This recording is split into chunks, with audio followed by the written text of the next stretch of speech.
alternative Digitalk. Real issues, real talk.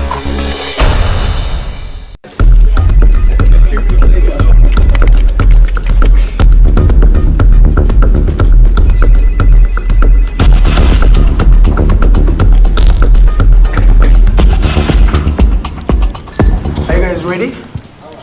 Okay, let's serve Uganda.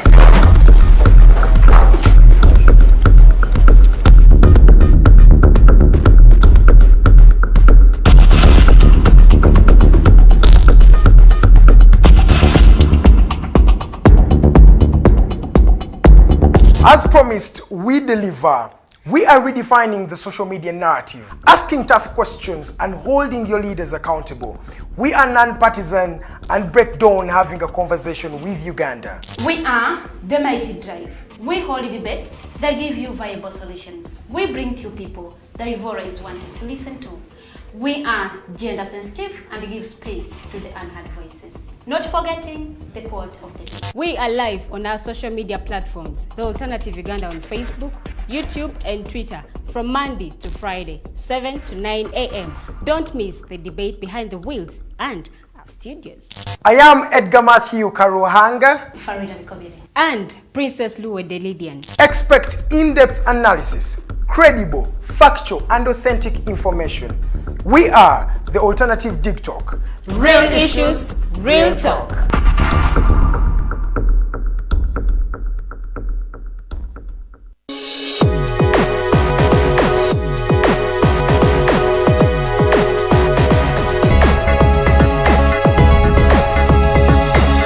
The Alternative Digitalk. Real issues, real talk.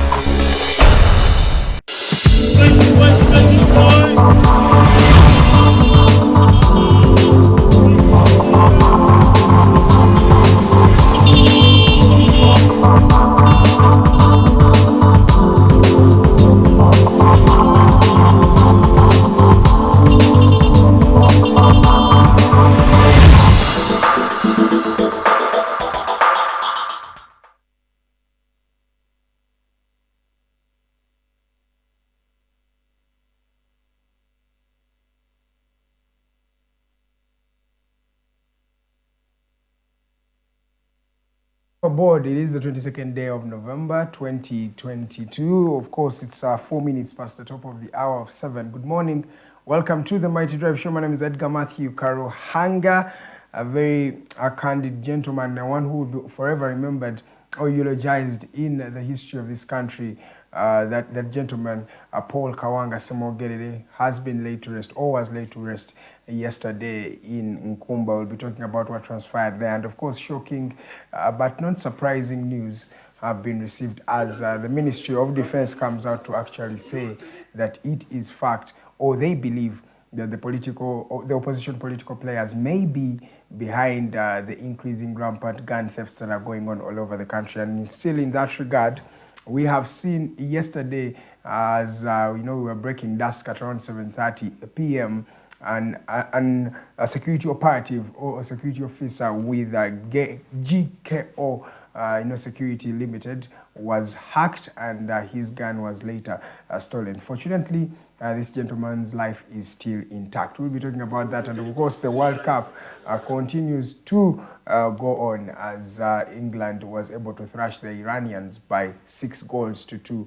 And of course the Teranga Lions of Senegal, unfortunately, were beat by the Dutchmen by 2 goals, 2 late goals, by the way, in that particular regard. And later on, we saw the USA taking on Wales, a game that was really, really thrilling, but it ended in a 1-0 draw. Ladies and gentlemen, welcome aboard.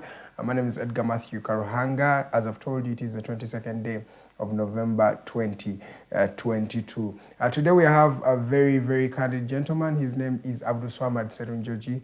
He is a journalist, he is a leader, LC3 councillor of Lukuli Makindye division, and of course he's a businessman, a philanthropist at that. I'll be talking to him about various things that are happening in the community, of course, that he is leading, and later on we'll be looking through what is happening in the country as the NUP. What is he say? What does he think about the increasing, security problem and other issues that will be arising in that regard? You can join the conversation as well through our social media platforms at Digitalk TV, that is on Facebook, at The Alternative Uganda, still on Facebook. I'll be reading your messages and comments subsequently as the show goes on. Now let's start off with some of the stories that have been making rounds. A gentleman eulogized as one of people that Uganda will forever remember. Many have said that Paul Kawanga Semogere was a very, very calm gentleman who had a calm demeanor and someone who respected the rule of law. Many have eulogized him as a gentleman who never believed in the shedding of blood and still believes that dialogue will be something that various Ugandans can use to actually, make Uganda a better place. Paul Kawanga Semogere was laid to rest yesterday in Kumba, and very, very many people were there, hundreds, and of course they were limited because of the increase of Ebola in the country, but that did not, reduce the magnitude of the burial ceremony that this gentleman actually had. Representing the president was the Prime Minister of Uganda, that is Right Honorable Robina, not Rebecca, Right Honorable Robina Nabanja, who represented the president and read the president's speech right there. The president eulogized this gentleman and said that he will forever be remembered, and of course he had to add on that NRM believes in dialogue with its counterparts, and of course this is one of the things that they have done in the past with Dr. Paul Kawanga Semogere. In that regard, other political players were in the building. We saw Robert Kyagulanyi Ssentamu, the NUP president, coming out to talk about the gentleman as someone who will forever be remembered in the history of Uganda. But of course, he mentioned out that the things that Dr. Paul Kawanga Semogere was advocating for are still happening even up to today. Those are the things that this gentleman was actually trying to advocate for. He says that the problems that were ravaging Uganda by the time Dr. Paul Kawanga Semogere was fighting for this great land are the very same problems that we are still facing. Problems of arbitrary arrests, problems with mal-elections, problems with violence, and he says we should find a way that we can actually find a consensus as a country. In there was retired Colonel Dr. Kiza Besigye, who also eulogized this gentleman and says that Dr. Paul Kawanga Semogere will be forever remembered. Dr. Lulu Mebaiga, a member of parliament, was able to represent, he's the one who represented the leader of opposition in parliament, and of course he still reiterated the same statements that it is not something that is easy losing a gentleman like Dr. Paul Kawanga Semogere, but of course he says that they are still soldiering on and they believe that it's going to be better. Representing the central government, representing the Buganda government, that was under the Kabaka himself, that was the katikilira of Uganda, OHT Charles Peter Maiga, who also eulogized the deceased as someone who will be forever remembered in this country. Dr. Paul Kawanga Semogere died at 90 years of age, being born in 1932, and of course dying in 2022. A life well lived indeed. A gentleman who will forever be remembered. In the words of the widow of Dr. Paul Kawanga Semogere, she says that this gentleman was a very, very calm, loving gentleman, but of course did not like things of violence. In that regard, the widow said that the 17-gun salute that was to be given to him by the government, that sooner or later was given, she said it was not deserved, because he says her husband did not believe in violence, and of course she says that it is useless to give a 17-gun salute to him. Nevertheless, the government had to do that. A 17-gun salute was awarded to Dr. Paul Semogere in remembrance and in recognition of what he has done for the country. This gentleman has been in the politics of this country for over 50 years. In fact, some say for over 70 years. That's a very, very long time. This gentleman has been around the political dynamics of Uganda. Many have celebrated him, and of course we still commemorate his life, because when someone dies at 90, we are no longer grieving, we're actually celebrating the Lord for blessing them with such a magnanimous life. May his soul rest in eternal peace. In that regard, let's cross over to the Uganda Advanced Certificate of Education exams over USCE that have commenced yesterday.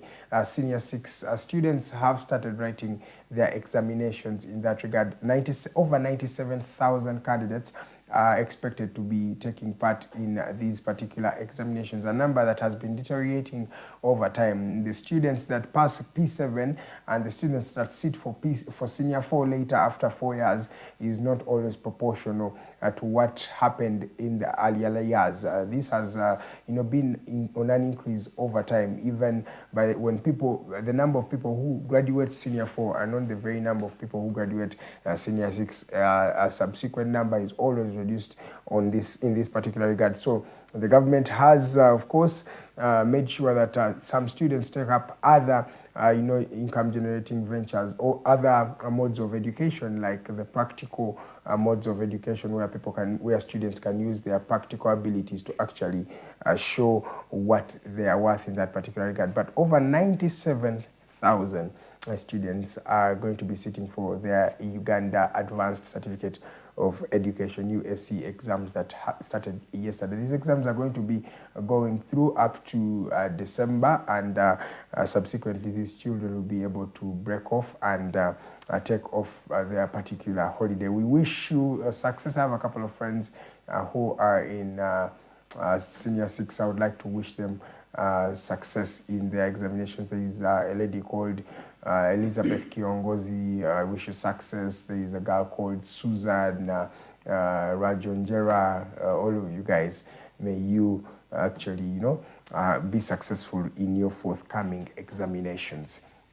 Now let's cross over to another story that developed yesterday night. A security operative attached to the GKO Security Limited Company was yesterday robbed in Kasangati, and he was hacked, unfortunately. But the good thing, he actually did not succumb to the injuries that he got in that particular attack. Now the hackers or the attackers of this gentleman were wanting only one thing, the guns. Now that makes it 5 times in less than a month that security operatives have been attacked and their guns stolen.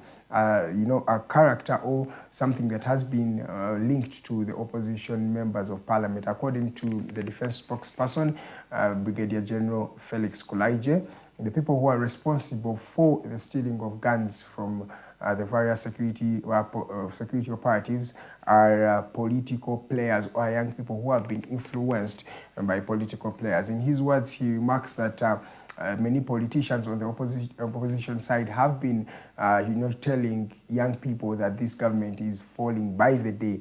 But he believes that this is a very wrong assertion, and he believes that the young people should resort to other ways of, finding solace or, finding dialogue in the challenges that they are facing. So, Brigadier General Felix Kulaije continues to assert that this government is not going anywhere, it's not falling, and it will be able to actually, go for the people who are doing all this stuff. Many people are saying that, many people are reiterating that that the government is, trying to fall, but according to Brigadier General Felix Kulaije, this is not the truth. Now, the total number of people who have died in these attacks is 5.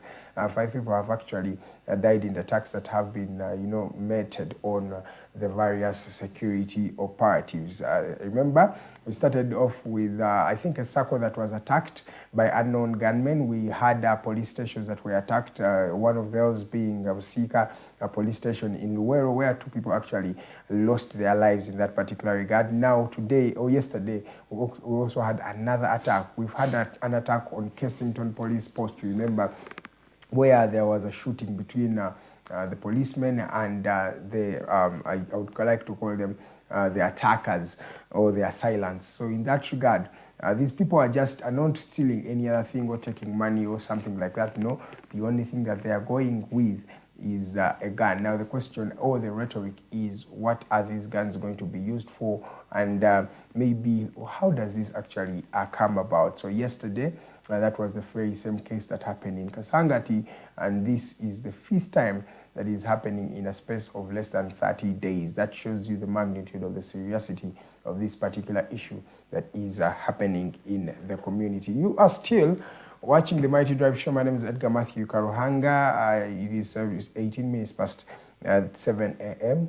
This is the Mighty Drive Show. For those who have just joined in, we are still talking about what has been transpiring in the country. We're still talking about the mighty global news, the mighty news updates, where we give you news updates from all over the globe, and of course what is happening here in Uganda. And of course we still have tension and challenges, economic challenges. We still have various challenges that are affecting the country, and in that regard we always have to give you the information that you need to stay safe and sane in this particular country. In case you want to partner with Digitalk TV, feel free to just send us a direct message through our social media platforms. In case you want to advertise with us, with our brand, you have your brand and you would like to work with us, it is okay. In case you have an event or anything that you would like to be live streamed for you, or you want some videography services, you want some photography services, you want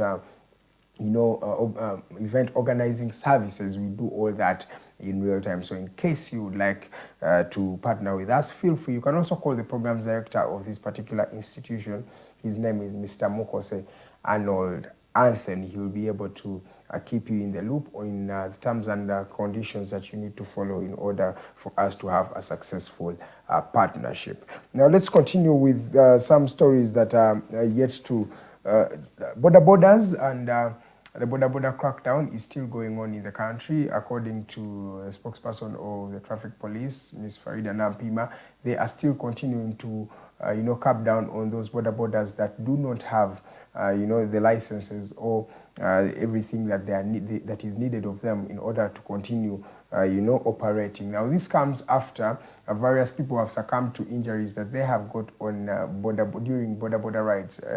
According to the Uganda Police Force, in the last 9 months, over 1,000 border riders have died due to injuries that they got through the border accidents, and 400 passengers have also succumbed to this particular accident. That means a total of 1,400 people have died due to borders, and of course very, very many people have actually got injured, some getting permanent injuries that will enable them not to, that will disable them to be the human beings that they could be. Now, according to the police, over 3,000 borders have been impounded so far, and until these borders bring all the requirements that mandate them to be on the roads in Kampala. Then the Uganda prisons services have also actually passed out, or have passed out a call for high alert in this time. They say that it's a time that is very, very uncertain. There are many there are many attacks that have been made on security operatives, and of course it is time for the festivities of the World Cup, a tournament that happens once in 4 years. Now, because of this, the Uganda prisons say that the security officers have been put on high alert, and one of the precautions that have been taken by the prisons officers is not to carry their mobile phones while they go to work, a move that has been made to reduce on how these gentlemen and ladies are always distracted, so to reduce on the distractions for the prison officers in that particular regard. So Frank Baine was the gentleman who spoke this on behalf of Uganda prisons, and they say that this is a move that has been made to find a way of increasing the security of the country. It's 22 minutes past the top of the hour. I will finish with the World Cup in that particular regard. The World Cup is happening as we speak. Yesterday, we saw the Lions of Teranga.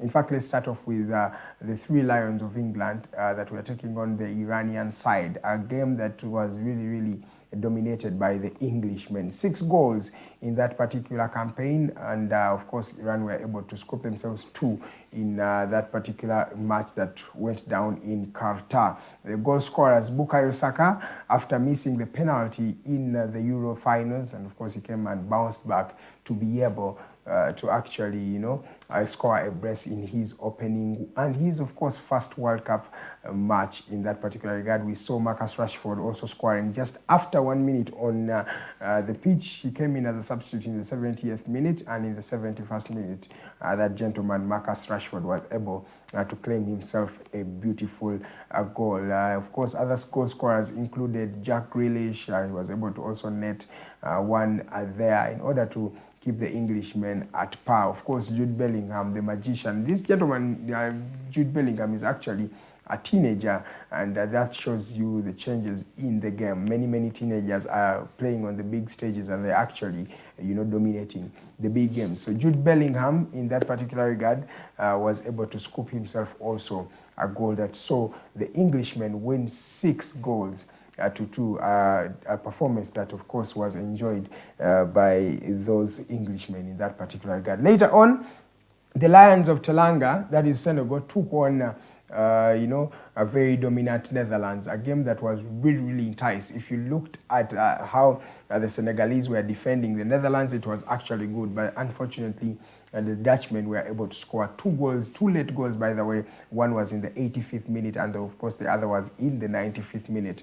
That these people were able to score these particular goals in that particular regard. Unfortunately, many people expected the Senegalese to do something, but unfortunately they were not able to find the back of the net. And you would see this in the way they were playing the football. You would see that they would defend very well. The midfield was trying, but unfortunately there was no goal scorer that could finish off what the Senegalese were plotting. Emmanuel Sarr was in that particular game, but of course the dominance of Sarr is not the same dominance that Sadio Mane would give you. But unfortunately, Sadio Mane is out of this particular competition following an operation that he had that will see him out of the game for at least 90 days, that is 3 months. So that was what went down in that particular encounter. And later on, we saw USA taking on Wales. That was Group B, by the way.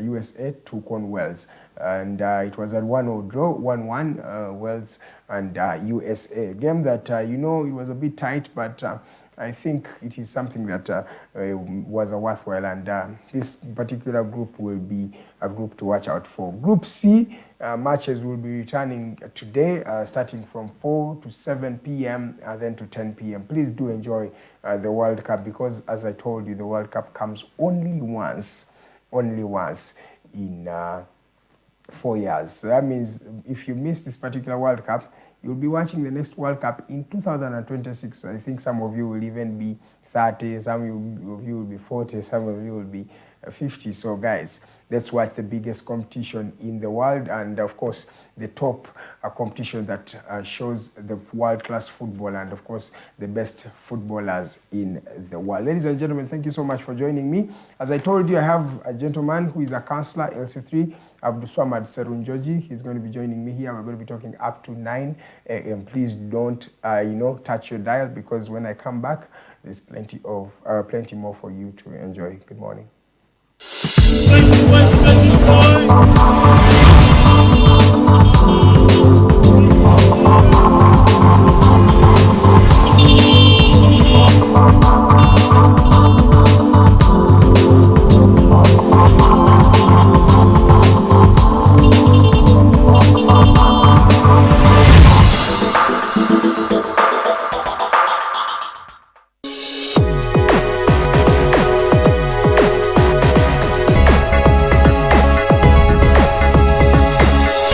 Alternative Digitalk.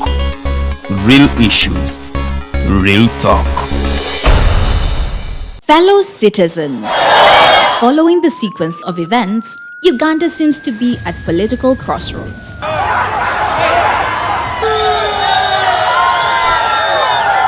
I'm not a servant of anybody.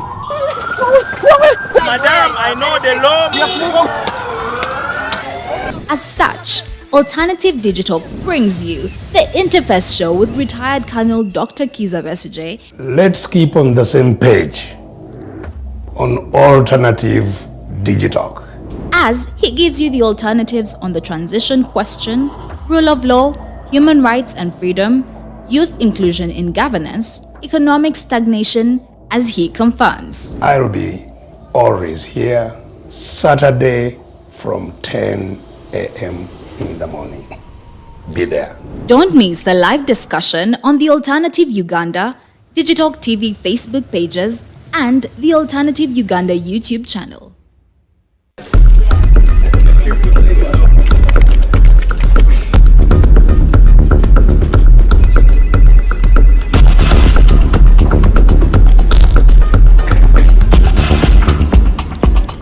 Are you guys ready? Okay, let's serve Uganda.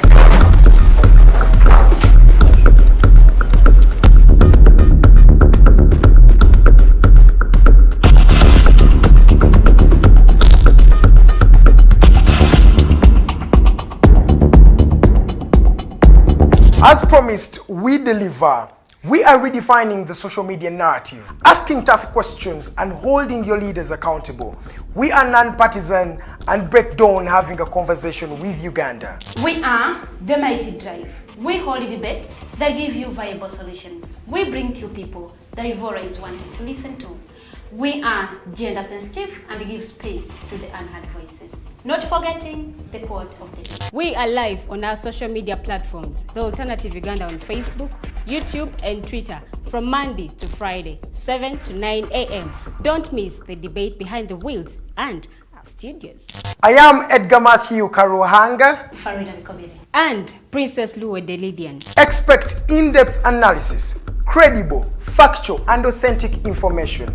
We are the Alternative Digitalk. Real issues, real talk.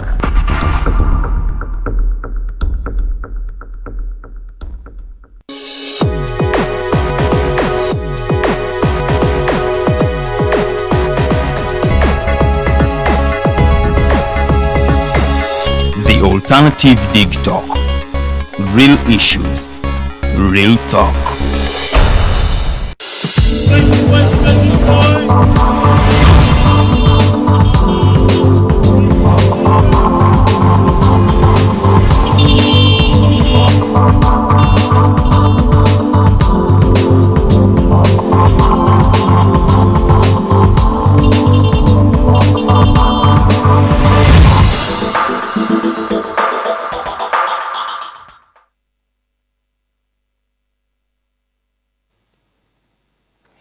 We are 30 minutes into the hour of 7, ladies and gentlemen. Welcome back from that short commercial break. My name is Edgar Matthew Karuhanga, and this is the Mighty Drive Show.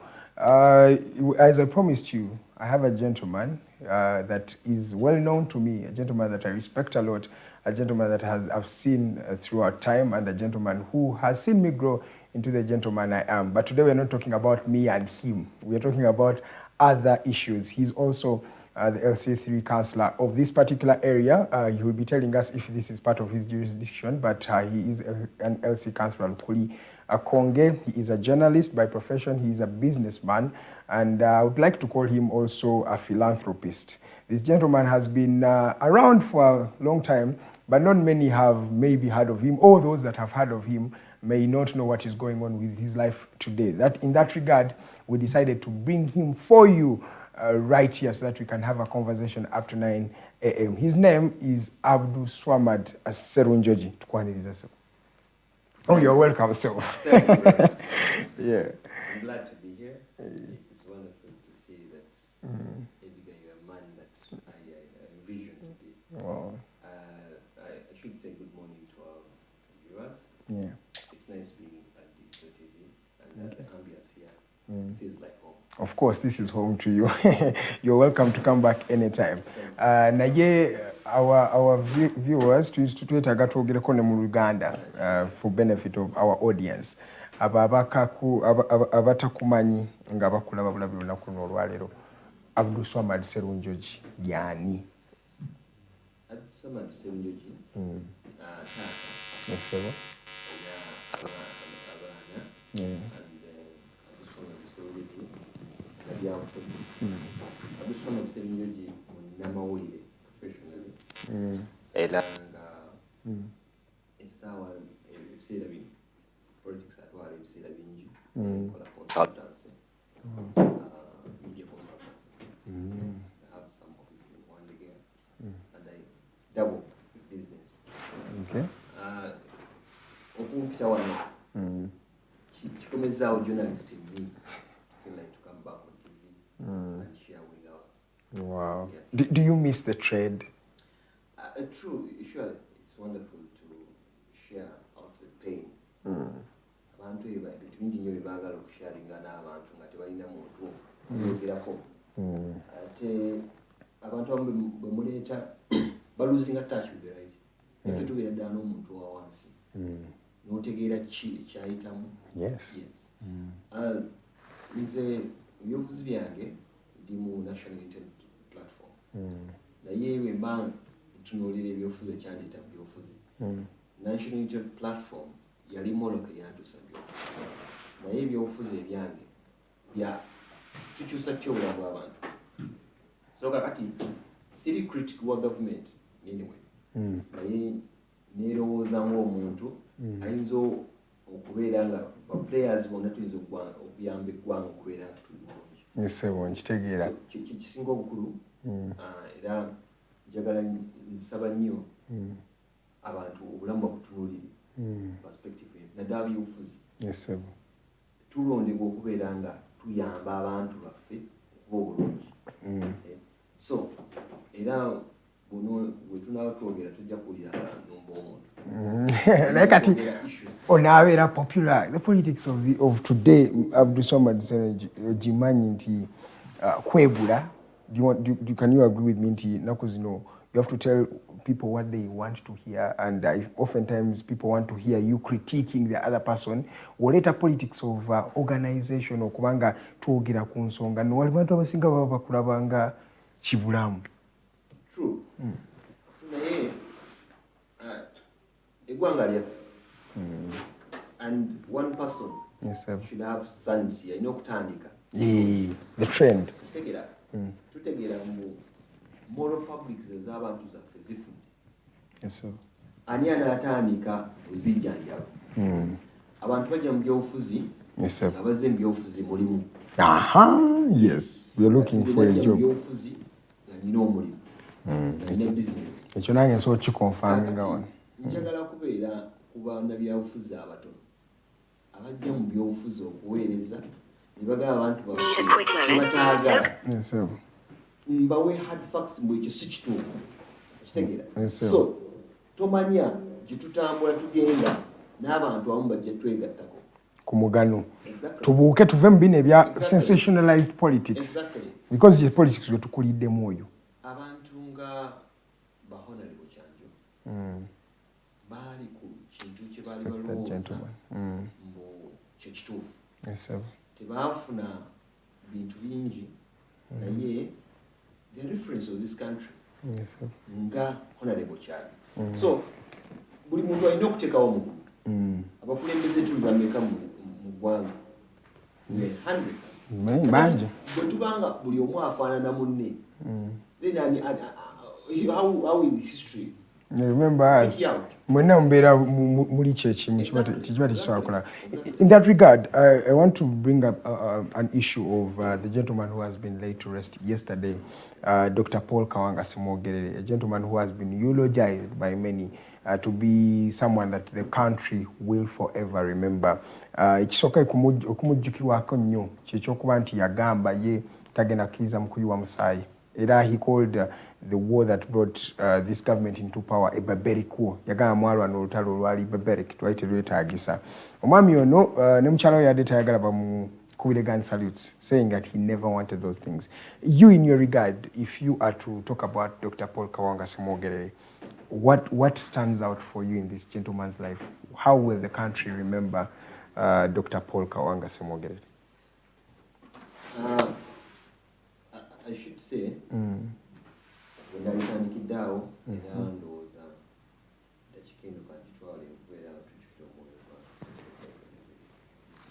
katonda mumuzi abantu nga ba Dr. Semogerere bali mu nyanja makati ga nyanja nga bali yoweka bali mu island abantu abamu babayita abalalu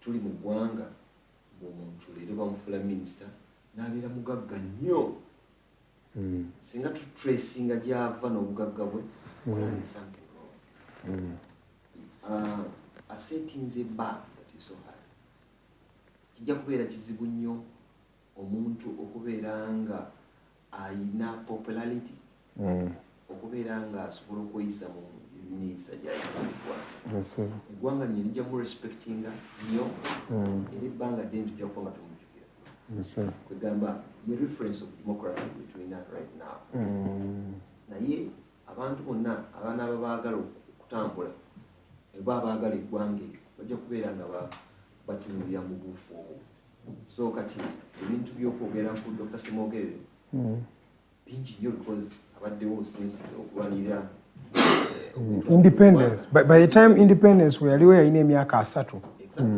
So kakati bwe tuba twakola okwogera ku Dr. Semogerere it's a day for its own.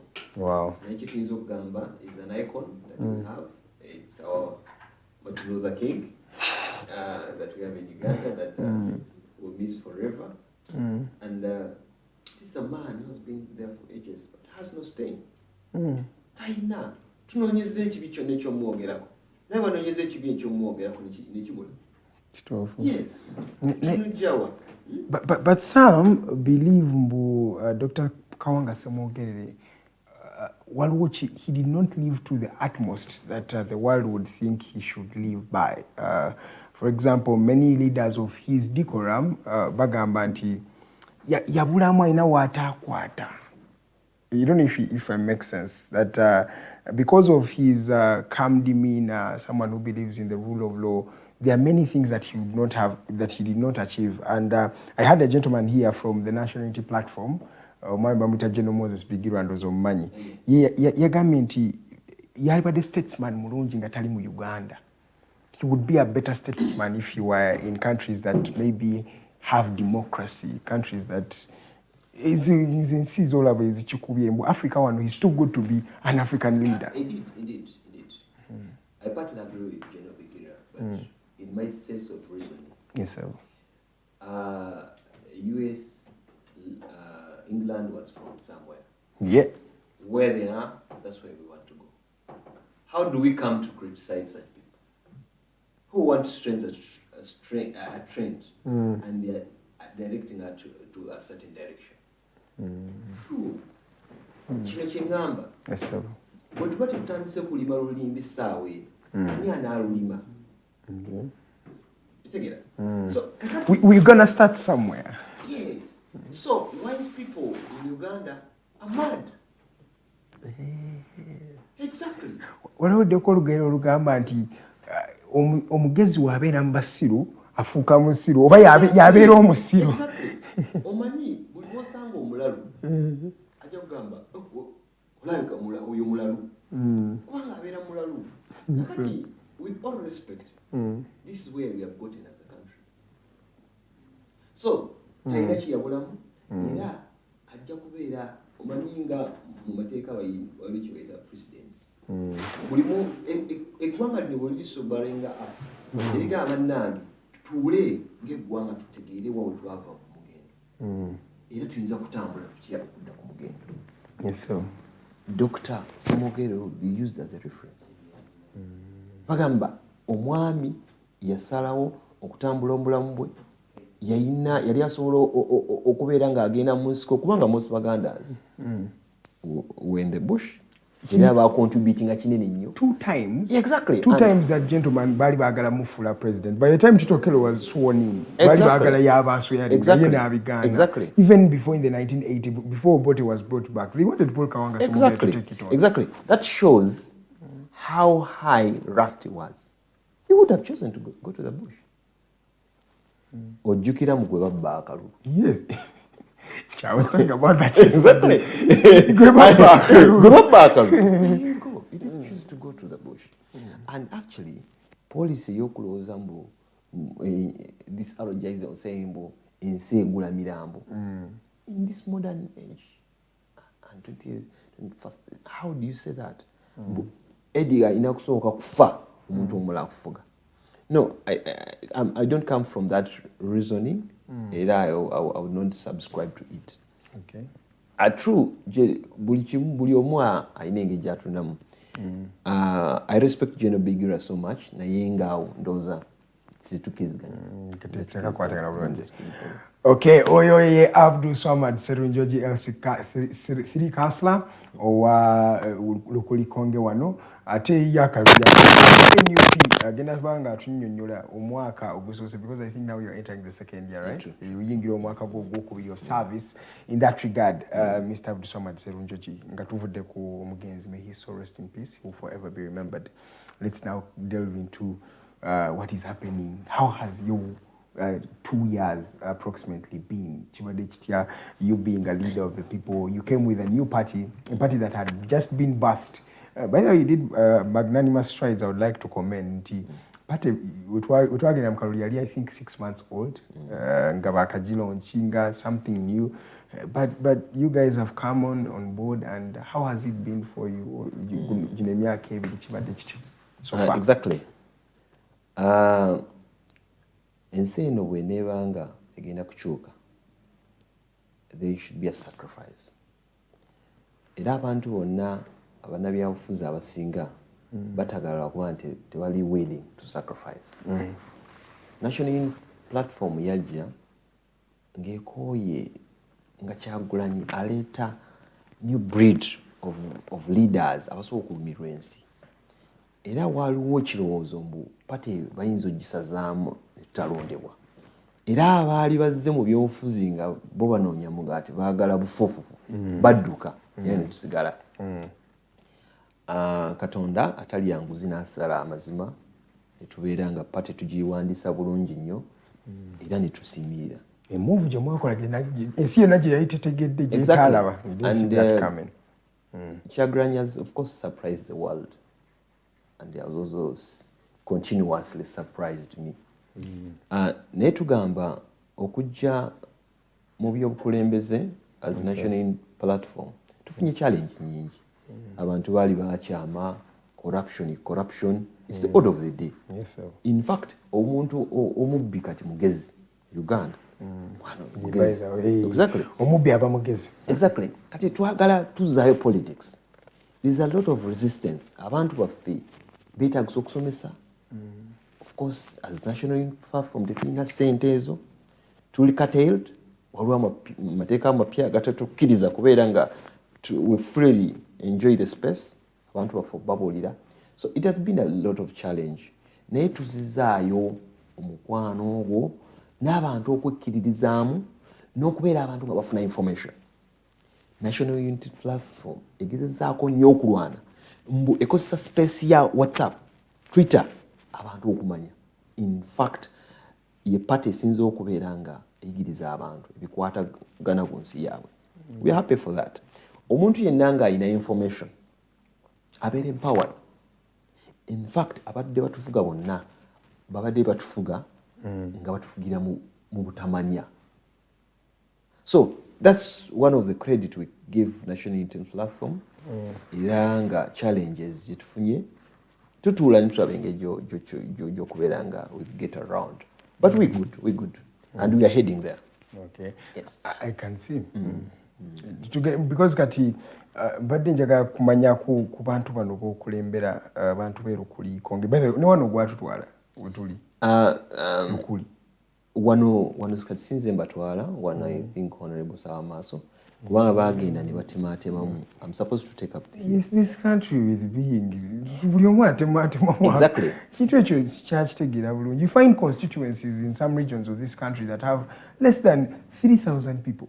Naye nga tinogenda kuyemeda tsego nange ereka abantu million 2. And all these people are representing people in parliament. Exactly. And let's look at that. I have a zone, one of my zones called Kagoda, was actually brought in existence because of someone. They wanted someone to stand, because whenever someone stood, you used not to make it. So ne bagikola oli naafuna. Nga balinga abalina gwe bawaadinga nti ono wanajja mukabanene tajja sobola Abdulswamad kati katumutemereyo akaki. Kati kiki kibaddewo era kyekibeerawo eggwanga lino nkuba omulanga kubira abakulembeze baffe bonna saagala kumenya bagundi tulina okutandika okutegeera mu eggwanga lyaffe era aba opposition tetuli balabe naye tuli part of the team okulaba ng'eggwanga likola ki likulaakulana. Nolwekyo omwoyo ogukoleramu amateeka senga omwoyo beekweka mu kusembeza service delivery ku bantu naye nga baagala kubeera nga bawaadinga bannaabwe ab'NRM. Have you enemy-minized our politics? Nti we Abdulswamad oba toli wa NRM oba oba tokkiriza mu kyenzikiririzaamu oba ofuuse mulabe wange. True, which is wrong. Actually nze mu council I cut across.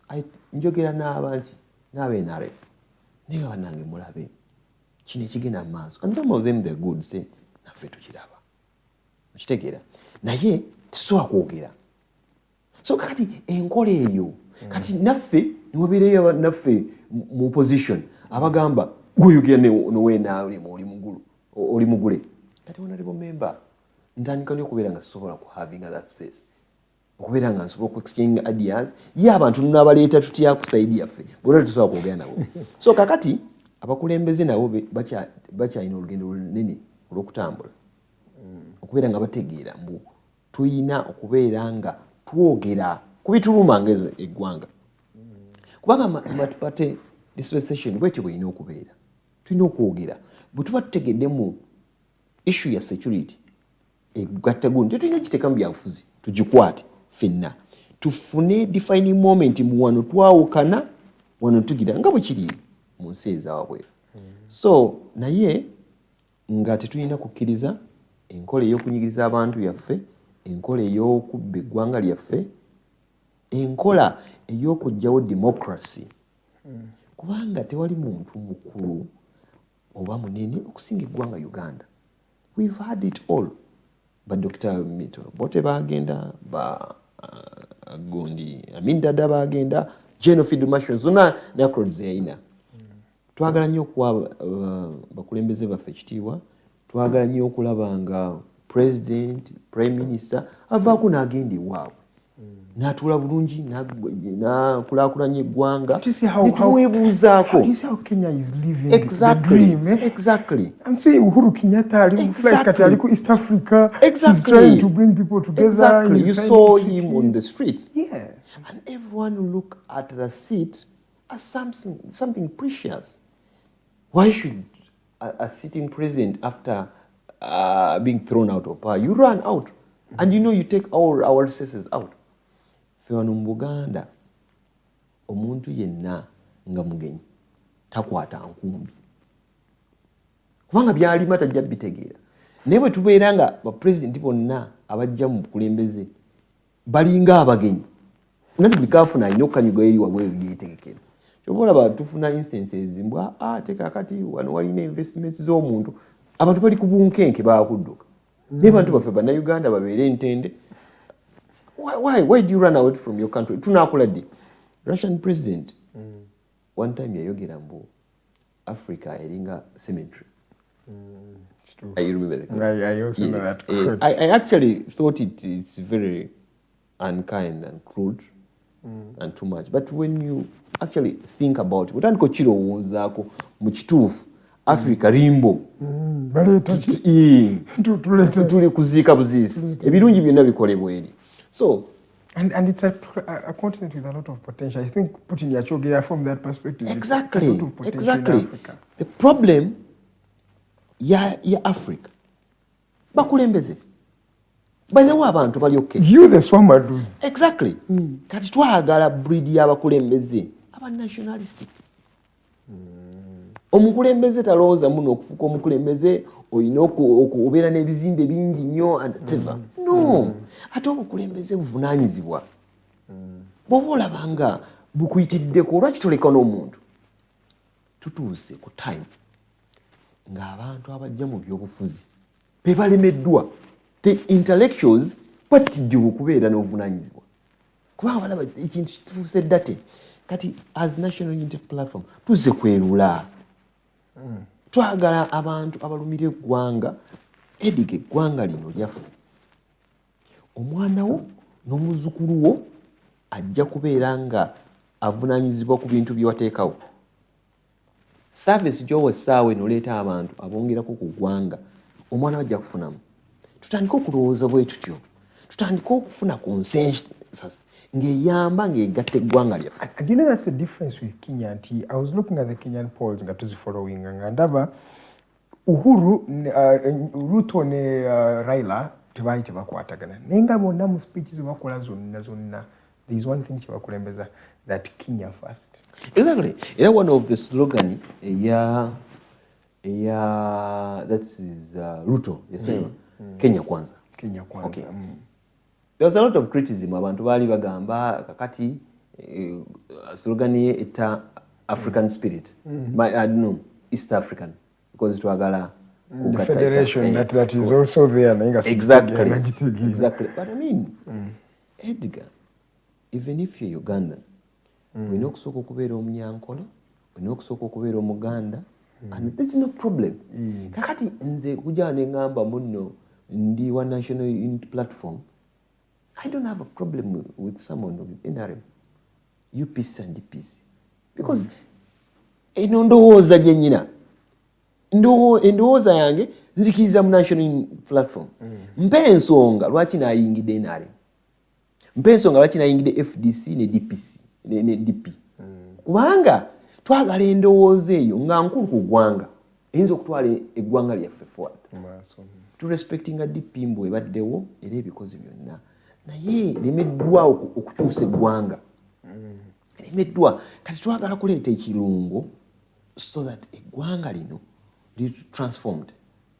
Corruption eggwawo, obukulembeze obwa demokrasiya bujja, okulumirirwa abantu kujja.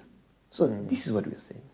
Era njagala kwogera on national TV mbu tetulina bulabe n'abantu bonna. Omulabe waffe ye muntu atayagaliza ggwanga.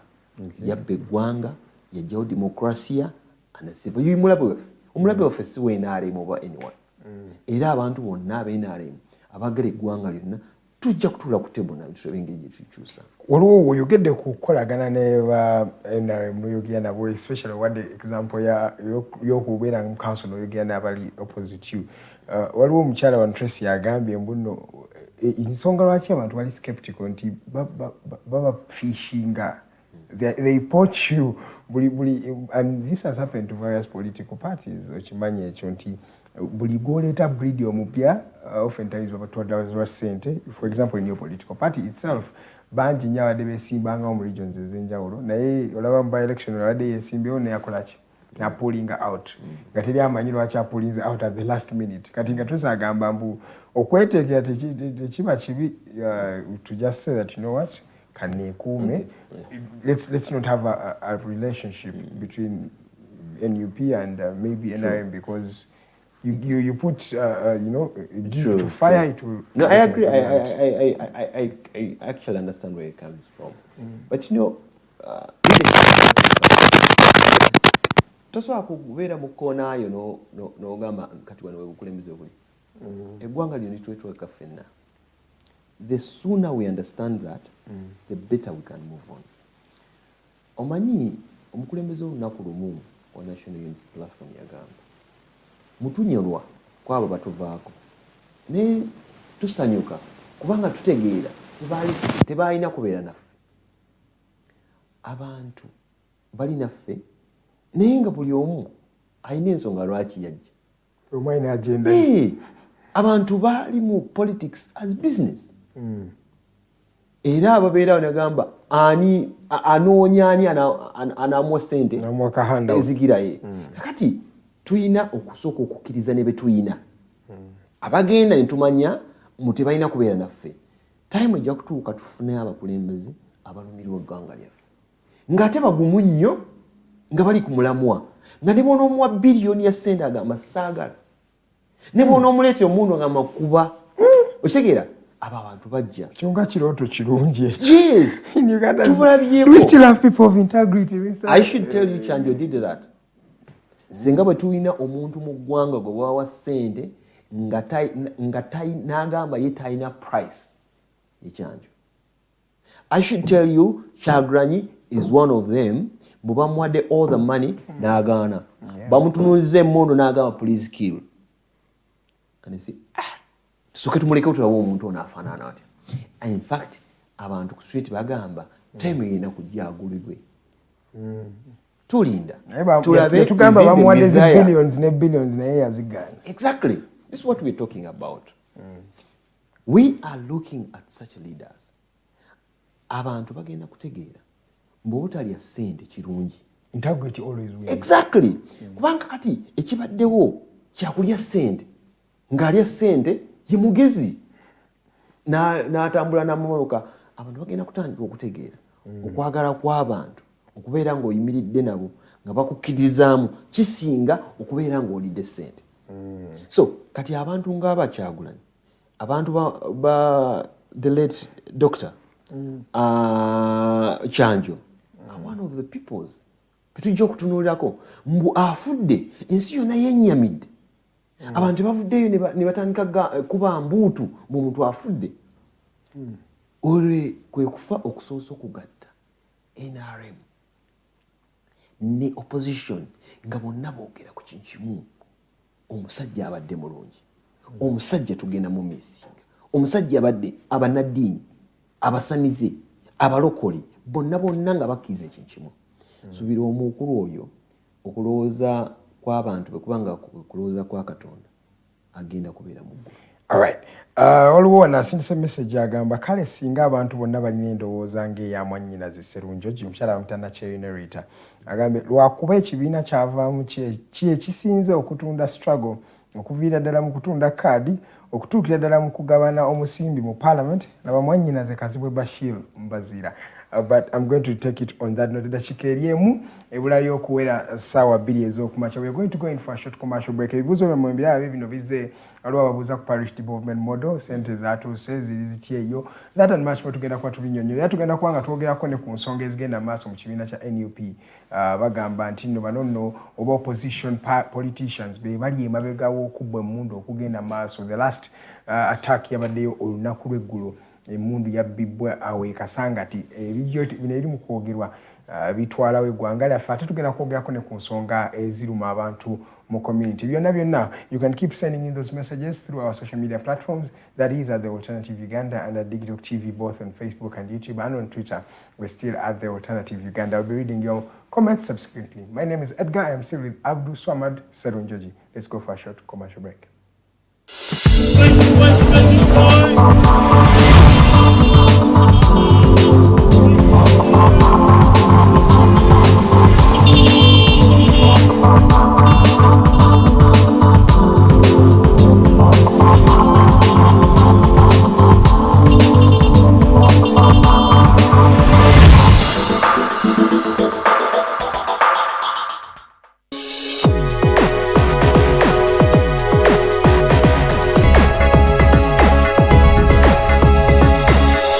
Alternative Digitalk. Real issues, real talk.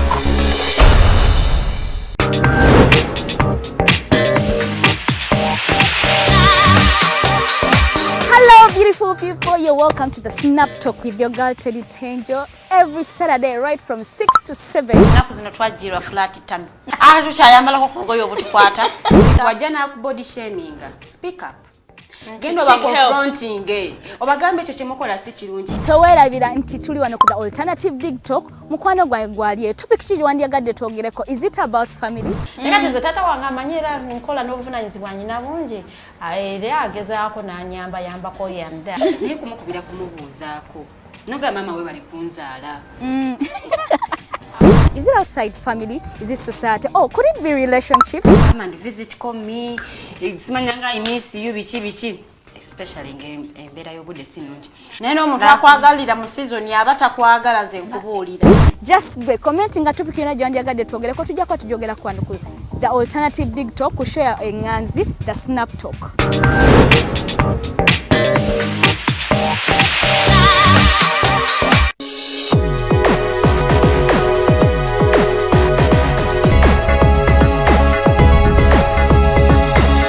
The alternative Digitalk.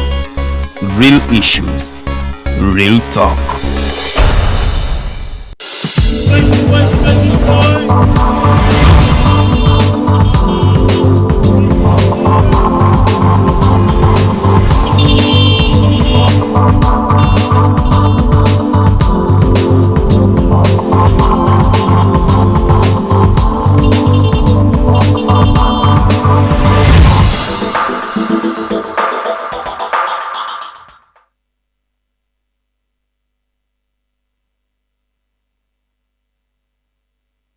Ziri bbiri ze zaakayita ku ssaawa bbiri ez'okumakya okyali ku program The Mighty Drive nze Edgar Matthew Karuhanga mu ssaawa eno nno ey'okubiri osobola okuba nga naawe otwegattako osobola okukuba essimu ennamba tujja kuba tuziteeka on the screen oba osobola okukontinuinga osindika messages wano ku mukutu gwaffe oba ku page zaffe ez'enjawulo to the Alternative Uganda nga wembagambye ku Facebook at Digitalk TV still on Facebook at the Alternative Uganda on Twitter kwe tuli osobola okuba nga oweereza messages mpolampola tujja kuba nga tuziddamu nkyalina omwami Abdulswamad Serunjoji ono nno L63 kansala nga representing ekibiina kya NUP wano mu Lukuli era ye mwami atukulembera mpolampola ate nga of course munnamawulire omukenkufu era ali trained ate nga era businessman musajja atambuza ebintu bya business message zammwe zino ndaba bangi muli mu kubaganya birowoozo byammwe mu ngeri kiki mulowooza eggwanga linaatambula lutya ono agambye nakyeyune nti NUP esinza okwonoona struggle okuva akalulu bwe kaggwa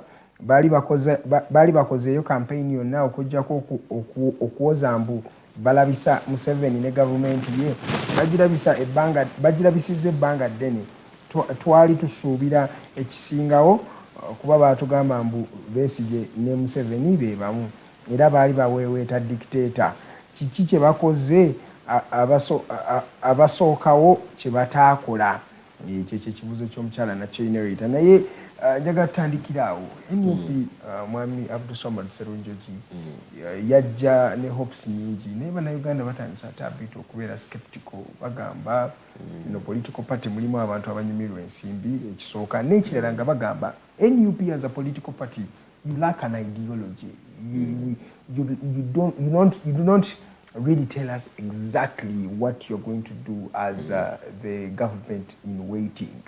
Okay. Mchala Rita tumwebaza olwekibuuzo ekirungi. Ebibuuzo ng'ebyo oba okwogeraganya ng'okwo kwe twetaagisa mu ggwanga ate era tukatwala mu mwoyo mutuufu.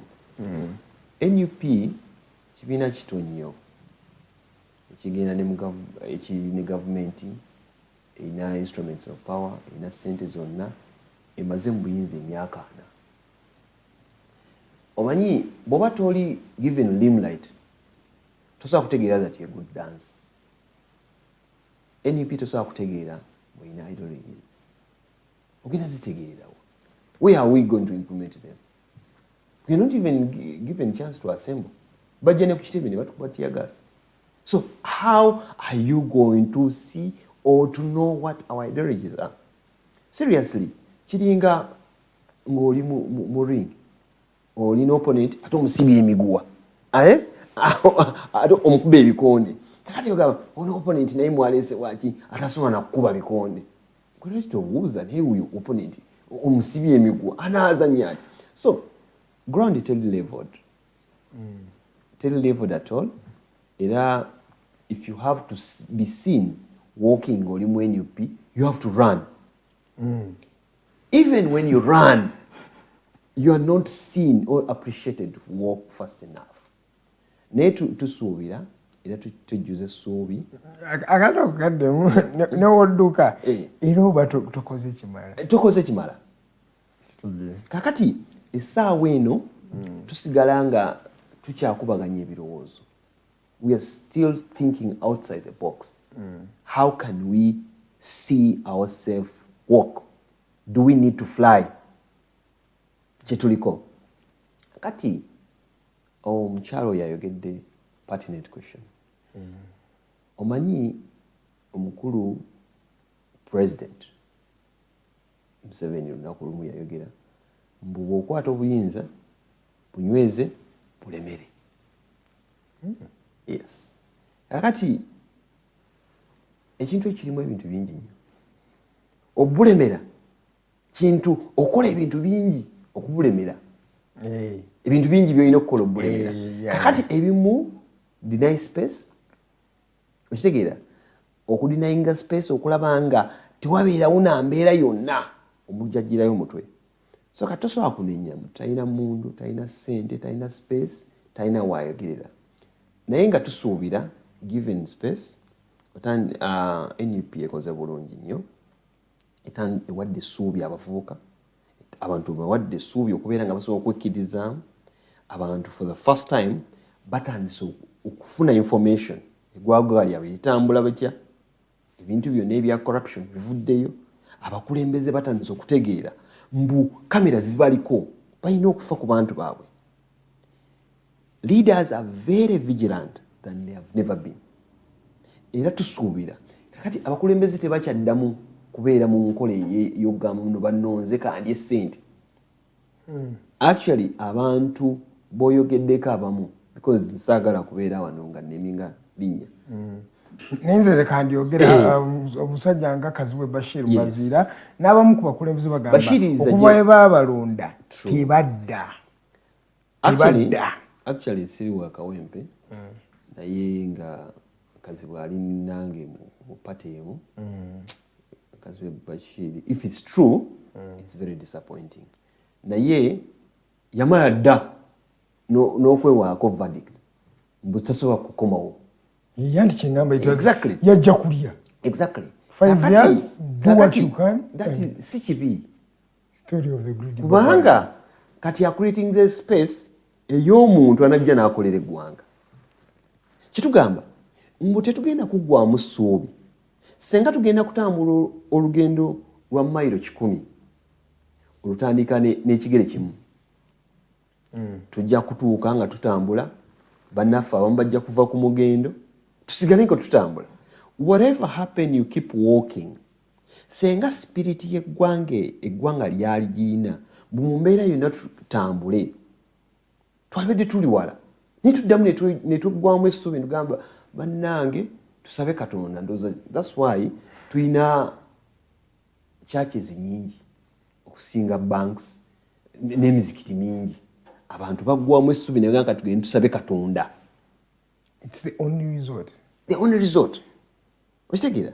In fact, because I feel we think that there is something superficial that can help because kati ichafe kiringa ekikoze ekikomye kati nogamba why kanzikirize mu ekyo mukama gyali ali bannyamba kyobulawa we are really an endowed community in Christianity and in religion and belief. That is true. However, abantu bana bakikola bagezi nnyo bebananyini wa church bebananyini mizikiti bateekawo bafaaza ne bateekawo bapasita ne bateekawo basheeki ne babawulira enjiri ey'obbamalamu amaanyi bannange omukulembeze ava Katonda yamulonda era mumuleke Katonda yali mutwala I mean ensonga ezo nti katumuleka kuforgive mu aliko aligenda kati ensonga ezo zikakanya endowooza yaffe ng'omuntu nze mu ddiini gye nsoma Katonda bw'aba yeenyumiriza mu kye yali awadde omuntu yeenyumiriza mu buwongo omuntu asobola okukola buli kimu singa akoseza obuwongo bwe asobola okukola omuntu okitegedde gundi Americans are coming up with that bajjako akabiri ne bakola gundi eyo you know that thing so we can do anything abantu bagenda ku mwezi that was no goes on abantu bagala genda ku njuba with all the heat okitegera with just a minute essaawa eno abantu abali mama wange akwali ku mukutu ali US andaba bwalingo oyakutwale okucommunicatinga nowa Masaka muyinza okumala wiiki ogendayo mutwalire ebbaluwa wali tonakuzaalibwa of post office people were there nga waliwo n'abawandiika ne bagira. Times have changed. Nakati tetunakutuuka mu kyasa. In fact bw'oba otambuddeko Edgar ffe tutambuddeko n'ogenda e Bungereza, when you come back yogamba seriously tuli mu nsi y'emu abantu balowooza birala twegombe. We are moving on. Ensi etambula ate tuli left behind and we have the potential. Tulina abasajja abagezi ennyo. Waliwo yali wanagamba mbu kati ffe tuli mu 1993 ye Kenya Moi. So 93. If you have to compare Uganda and Kenya, you are comparing Uganda from with the Kenya of 1993 when Moi was still in power. Yatuwaana nnyo. Because nze mbadde ngende Kenya in 93, I think I was which class? Nagendako Kenya. I was very young. Naye nagendako Kenya. Ebiseera ebyo enguudo z'e Kenya bali bazuuza n'amazzi. Emmotoka n'ejja ne bayoza amazzi. Understand? The economy was superb. Corruption, of course, ne Kenya corruption ekyagitawaanyaamu naye institutions ziri very strong. Institutions z'amaanyi okusinga president. So that is the issue. But I still have faith we can do better. Okay. As a country. Saagala twemalemu maanyi nga eggwanga that buli kimu kigaanyi era tulina okutunira Katonda. Katonda tumwetaaga naye Abaganda bagamba lubaale embeera nga n'embiro kw'otadde. So input yaffe ng'abantu tugyetaaga. Kale waliwo wano messages zize omwami bamuyita Ethan Mwine kwali agambye thank you for the show, you're welcome. Nayongere n'agamba what party was the guest before he joined the NUP? And as a member of the NUP, what is your ideology? And as a party that convinced as a member of the NUP, what is your ideology as a party that convinced you to join the party? Cheka abuuza ideology ki eyakuleetera okwegatta kweno political party. Nakubuuza wali mu kibiina ki nga tonneegatta ku NUP? Okay. That is the name? Ethan tumwebaza nnyo. I thank you, Ethan. I don't know whether you actually understand Uganda. But I should tell you I was a journalist. And that's why I hold a very objective view about this country. I really want to think that we should stop the politics of hate and too much love. Because it affects the country. And it gives mileage to personalities. Understand? I desist from the politics of hate and too much love. Because it affects the country. I still hold my journalistic objective view about this country. When my party has a problem, I will say, tuyina obuzibu wano. When whatever party has a problem, I will say, tuyina obuzibu. So that's what we move. Nze, my party first is National Unity Platform to better this country. Naye kyenkulembeza gwanga lyaffe Uganda.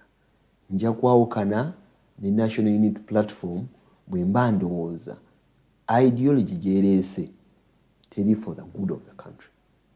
Naye for now ndi nabo kubanga ndaba all they want a country is essaawaana eggwanga lifuna tya democracy ow'ekimemete. Essaawa eno abantu baleke batya okutungunyizibwa extrajudicial killings. These are Ugandans we need. These are the people who vote us. Why should we kill them? Arrests. Is it political? Tortures. Ebintu bino barbaric in the making. Ediga, omuntu atakuwagira leero, enja yakuwagira. Because we are not importing people from England or Nigeria. These are the same people. This gentleman adds that there's no question, Yagamba, the question is, there's no question on hate. He says, I am asking, what is the ideology of NUP, Ethan Mwine? Again, there is no question of hate, Antogambe, when you hate too much and loving too much. Kati Yagamba, in the chibuzo si kya kuchawa agamba, yichabuza indowooza ya mwechi. Endowooza yaffe, as NUP, twagala, one of it's inclusiveness. Buli omu abeeremu. Kibeere kya buli omu. That essaawa eno history has it mbu eggwanga Obote bwe yali ku bukulembeze wali abaali mu bukulembeze Amini era bw'oba otunuulira NUP erina ekimemete ate nga nammwe bagamba muno they say this is a Buganda organization. Of course, if you look at our history, some of the things are things that you can't take out very easily. Even if you have all Westerners and one Kyagulanyi is Muganda, then it will still be a point. Naye kwegamba ebyo ebintu bireeta kumalamu banyi na kukola diversion. Generic in this era, Abdulswamad Serunjoji, we are in 2022. Exactly. And we're still talking about things like tribalism. Exactly. That's the issue. That's the issue.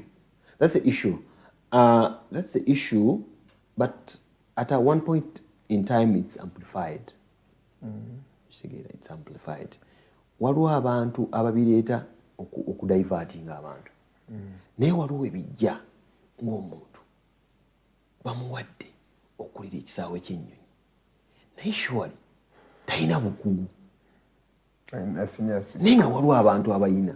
I will not have a problem by Munyankole being gundi ng'alina obukugu. Because Banyankole betubawasizza bannayuganda bannaffe tubadde naffe twagala kutandika okwetunuulira ng'eggwanga Uganda singa Munyankole Muganda mu Kyoli and etc. That's where you go wrong. Abasajja abazungu be baleeta bwe bajja wano bakosa ebintu divide and rule ne batwawula in terms of party, in terms of religion, ne what? The tribe. Until when we run away from them, that's when we see development. US ekufunye okukulaakulana okw'amaanyi lwa nsonga yagoba.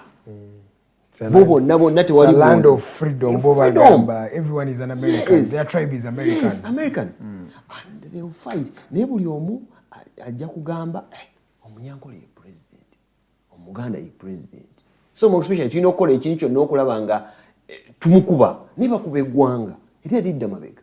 Omuntu nabba eggwanga n'atola billions of money because agamba oli bw'anajja n'asanga tewali. So that thinking tulina ogijjamu.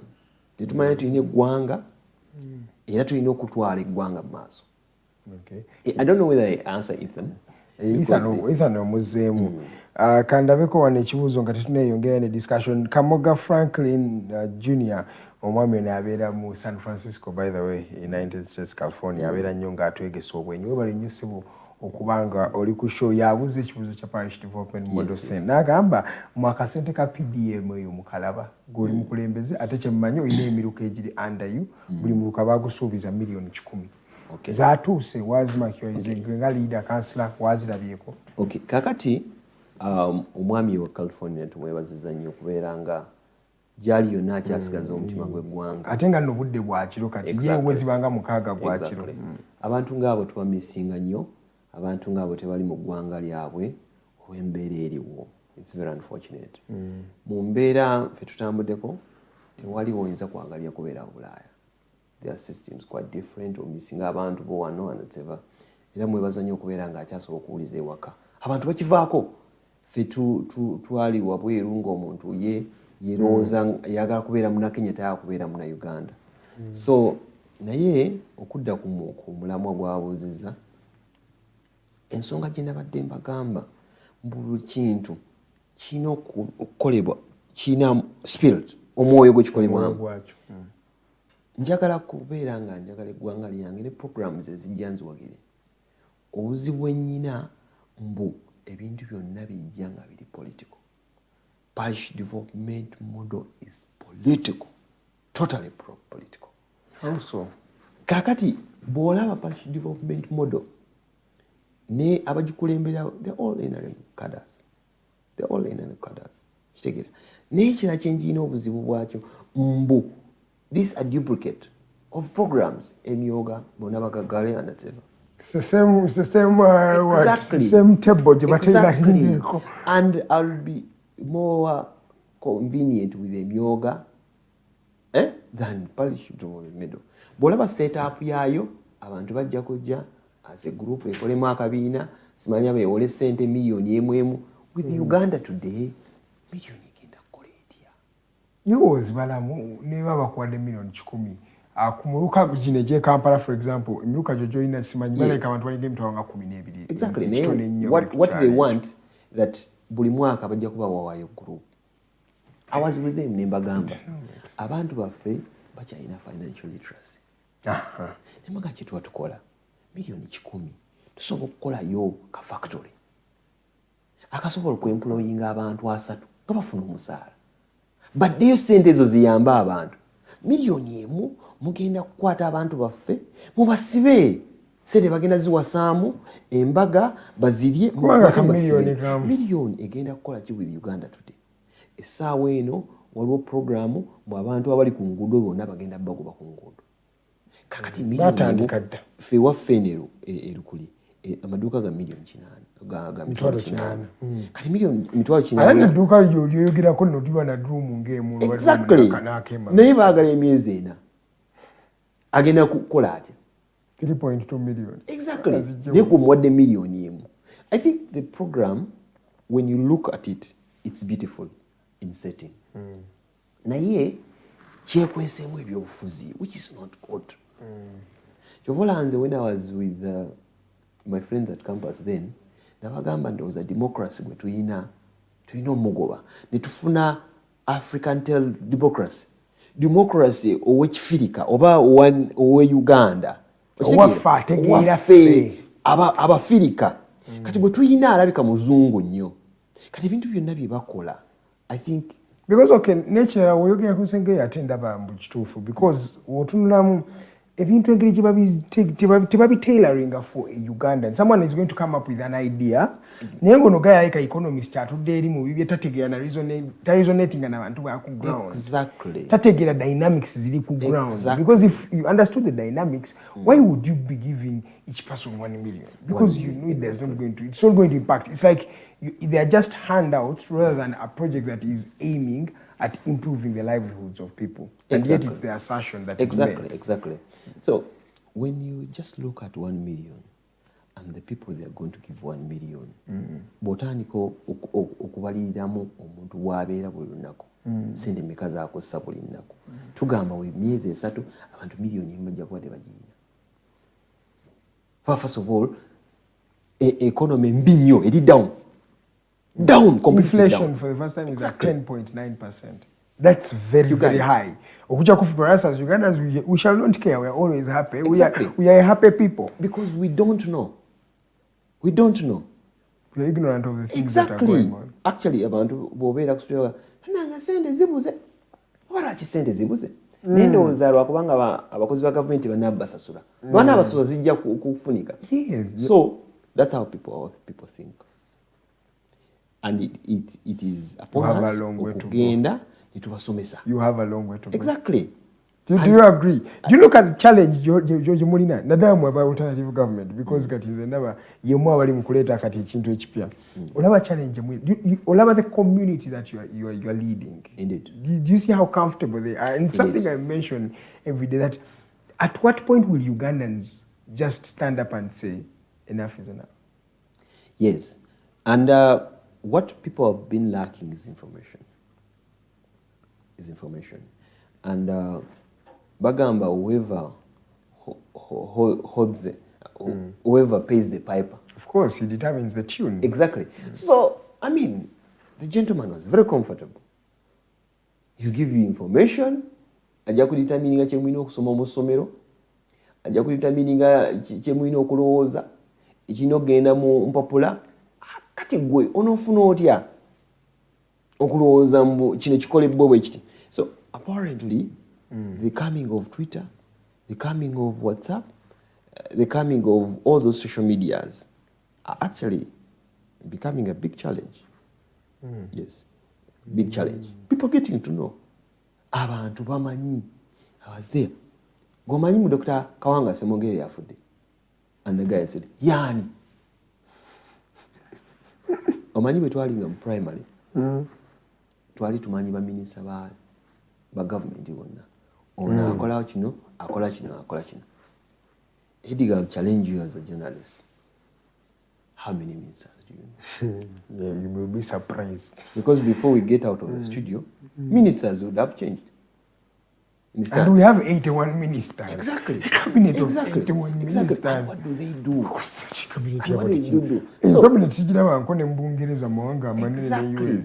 81 Exactly. And you know how many ministers. Kenya, how many ministers in Kenya they have? Even Russia.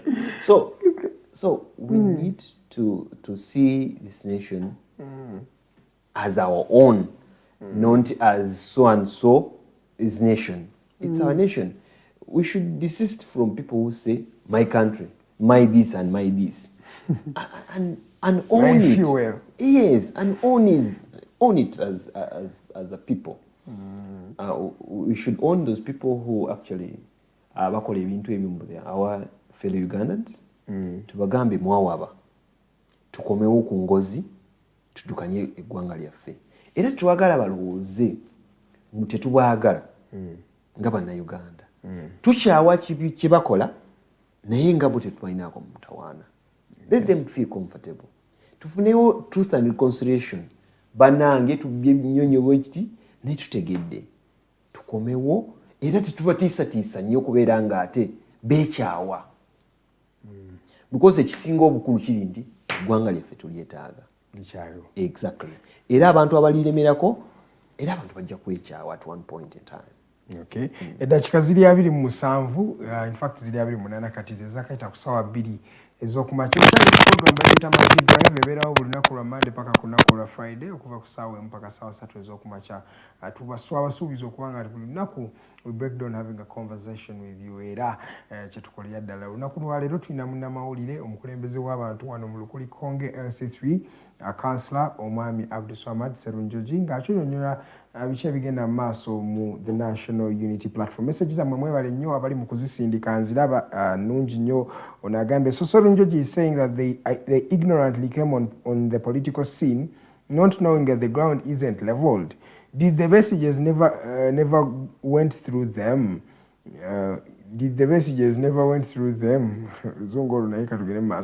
We thought after having studied messages and other people's mistakes, NUP was going to be so different given the fact that they promised Ugandans a lot.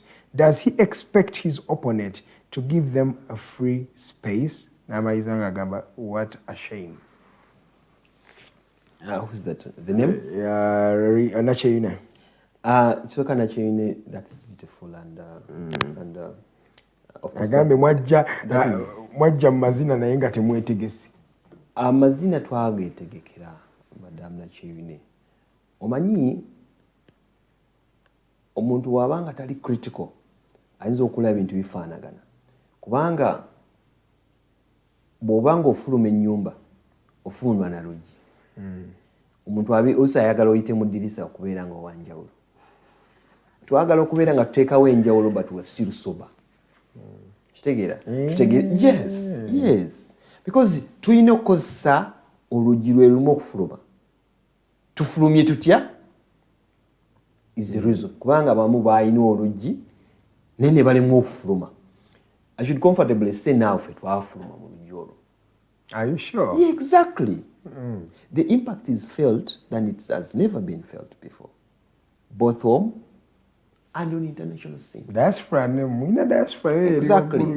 And you know, many people will not agree with me, but diaspora ekola kinene nnyo. Of course. Africans. Of course. Even let's go back to the 1930s when we were advocating for independence. Exactly. It was always the people in diaspora who actually influenced a lot. Exactly. In what happened. So, to put comfort to Nacheyune, we're still reading the scripts very well, and we are trying to do better. And if she's fair to herself, we have made an impact in a very short period of time. In a very short period. Just 2 years. And yes, we have made a very big impact. All we're saying that we don't want bloodshed. We want to be on the same thinking, on the same page of Dr. Semogere, that we don't need. This is a responsibility. Why should you have to kill so that you become whatever you want to become?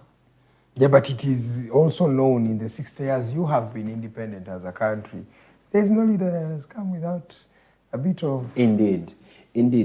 Now, one point in time, we don't want to think obulamu bulina okubeera nga bwe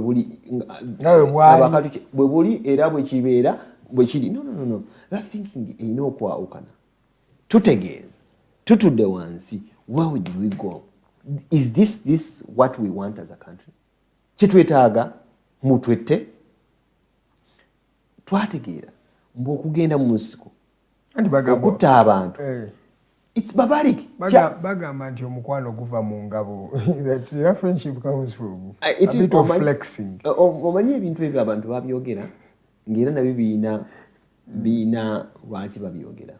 Naye kakati ffenaffe tulina okwerowooleza ebikwatagana n'omulembe gwaffe. Edgar, we've gone to school. Seriously, if I need okubeera nga nzija wano nembeera presenter, do I have to make sure of Ruma? Oba ofa, oba ogwa eddalu?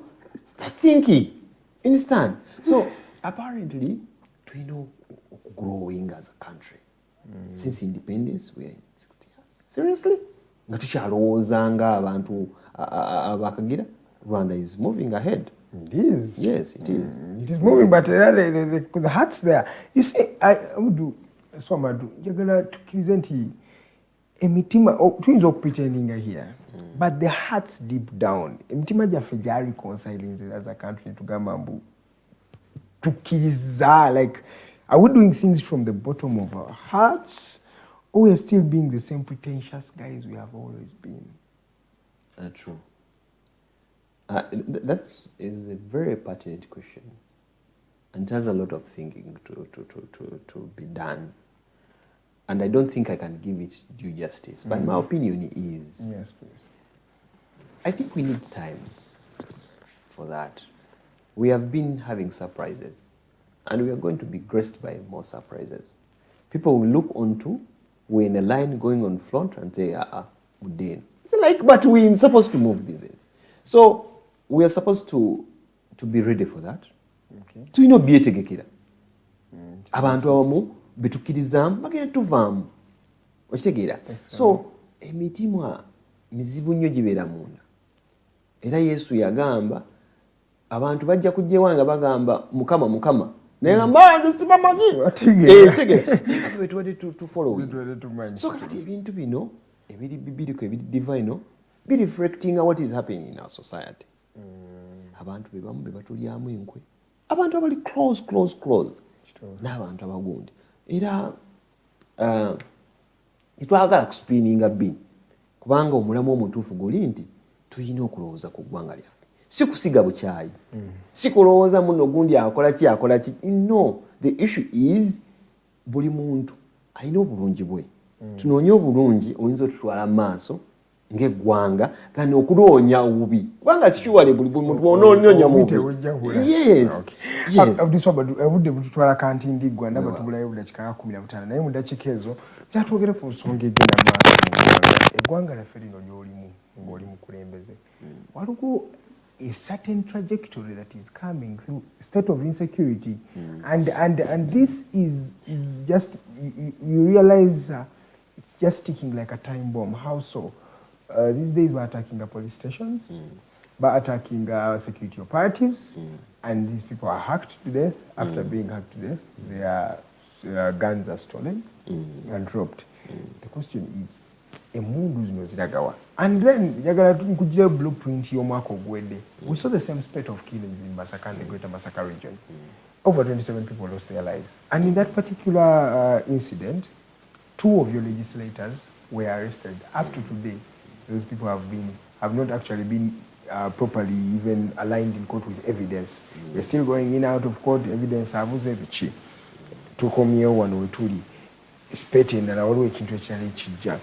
Yesterday, Brigadier General Felix Kulaija yogerera amagye ne Minister of Defense yavuddeyo n'agamba nti opposition politicians be bali mu kufacilitatinga kino ekibba mundu bali mu kumisleadinga abavubuka bagende beetabe mu bintu ebyo nga basuubira gavumenti basobola okukola ki okijja mu buyinza. Mu ndaba yo kino ekintu ky'okubba amamundu kiragawa? Okay. That is a very, very good view. But one, I'm not an expert in security. Yes. And what I'm giving is my opinion. And I'm going to give my opinion on a journalistic view. You see, I should go back to one thing. Yes, to say, oba tujja kuddayo ku kintu kimu. Mbu tetwagala ggwanga lya. Tulitambuza mu bulimba, mu kuwaayiriza, na kulimba. Understand? Omanyi, etteeka lyaffe ligamba. Akola allegation. Whoever makes an allegation bears the burden of proof. With all respect to you, how do you come? You know, investigations don't go like that. You understand? How can you come with a half-baked information? Abantu bemuyina temugamba bujambi. You have failed to prove in court. Evidence ekyabuze. And you're coming up. Ugandans at this age and this century better than what you think. Tujja pabuzaabuza mu ngeri eyo. And second of all, that is one angle that I tell you. Ekyokubiri, if what is going on has something to talk about, and it's not the normal politicking and creating a situation of bunkenke in the country.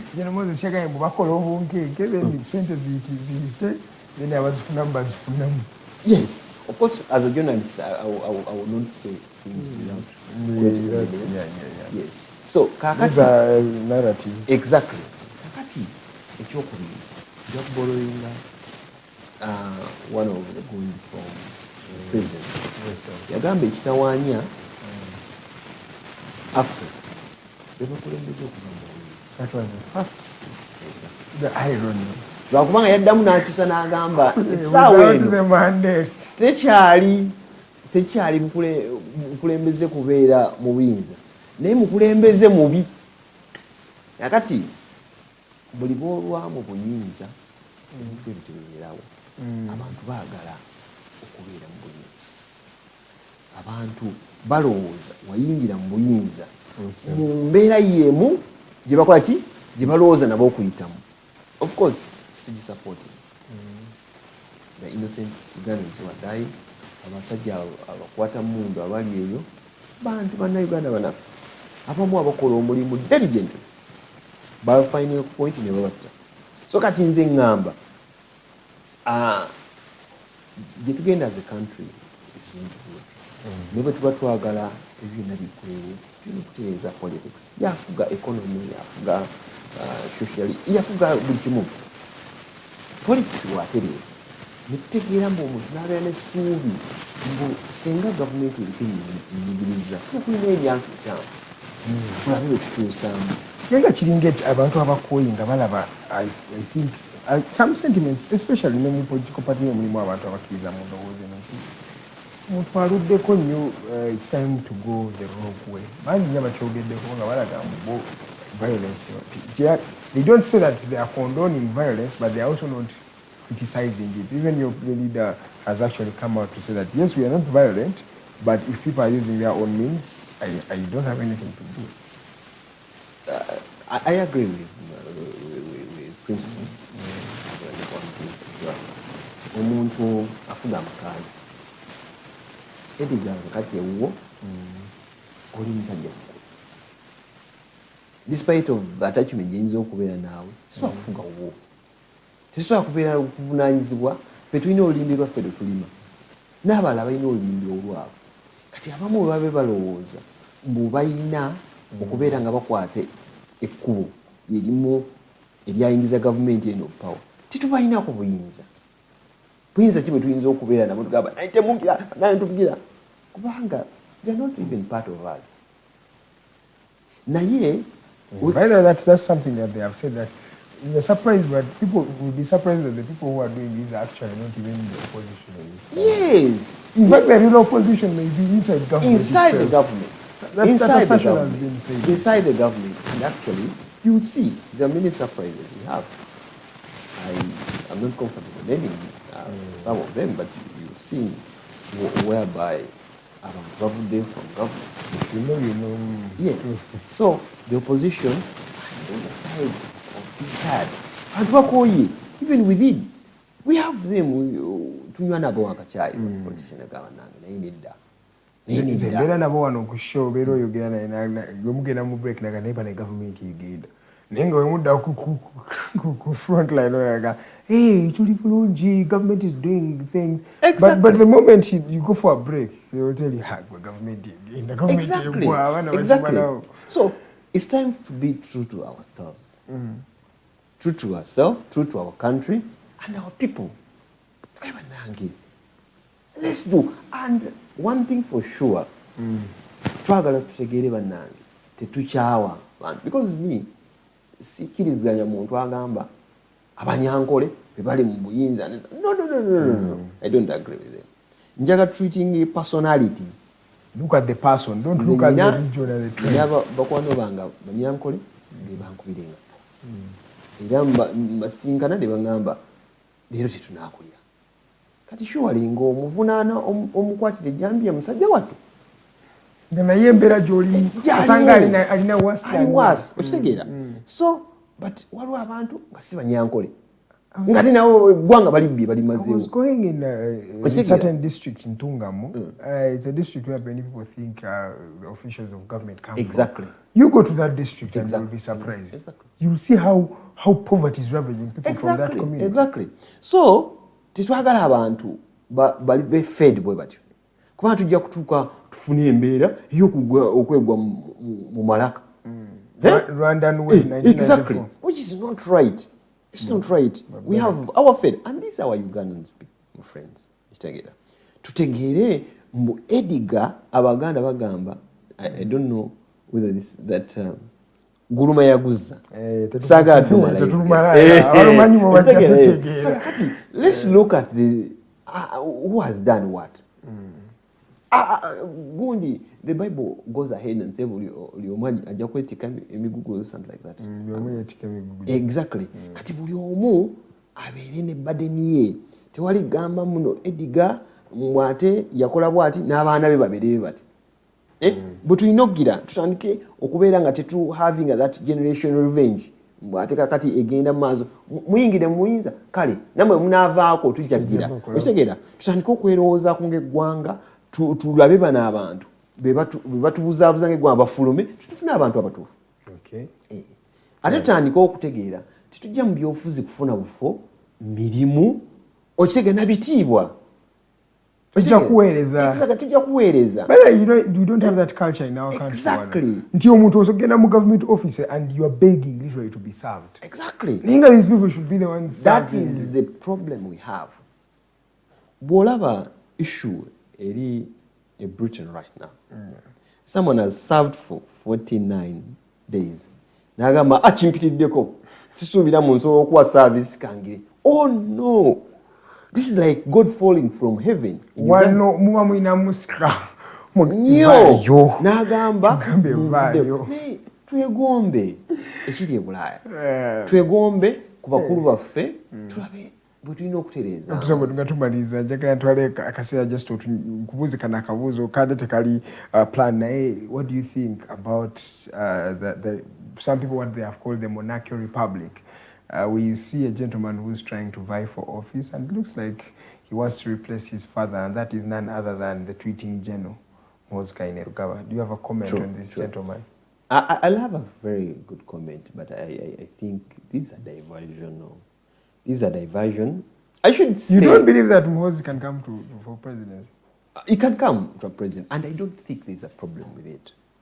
I don't think there's a problem with it. If and only, what is very important is us to streamline the politics. If Kainerugaba can come as himself to stand for president, there's no problem. But now when you're saying he's going to actually, if you make it a succession, that's where the problem is. You're going to give him all the state apparatus. He already has it. He's That a full is general true. in the UPDF. Awo tulina obuzibu. And he heads the SFC, an army that has not even been sanctioned by Tugamba obuzibu waffe si Museveni. Obuzibu waffe si Muhoozi. Bannayuganda balina right nga gye tulina. Ne tutereeze politics waffe. Ewaffe tetuli mu bufofofu. Twagala eggwanga lino litambula litya okugenda mu maaso. Naye tugamba abaliwo balemeddwa okutereeza. Tusobodde tutya okutereeza. Okitegeera mukulu kanyagamba nga munnayuganda, it's okay for him okubeera na ambitions ze. Naye tulaba muno waliwo obuzibu. Agenda kujja taking advantage in unleveled ground. Naye ensi evuddewo awo.